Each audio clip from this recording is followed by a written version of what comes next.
Chantado no pupitre, dos hoyos na pizarra, pensando nestas cousas e poñendo boa cara, aturando un compañeiro que che tira pelotiñas e agardando que a campa te levante da silla.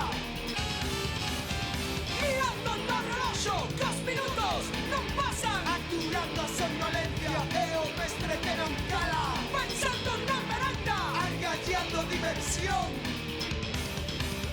desexando bailar podo, oito discos de hardcore,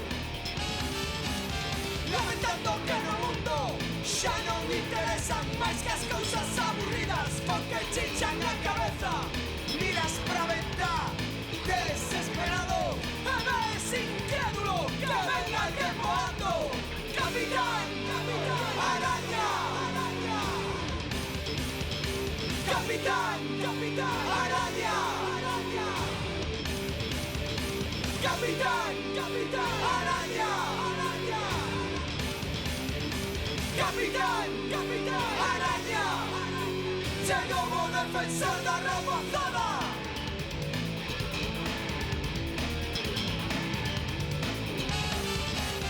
Cada 5 días de escola son un no que se traballa. Acabaronse os deberes que tens que facer na casa.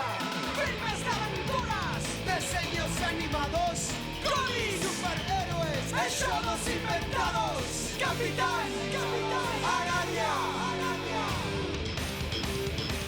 Capitán, Araña, comezade a ferdellar xa con novo compañeiro, amigo de Xabarín, de Paulina e de Toseiro.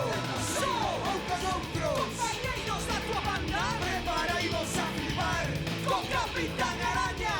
Capitán, Araña, Capitán, Araña, Capitán, Araña, Capitán, Araña, chegou o defensor da rapazada.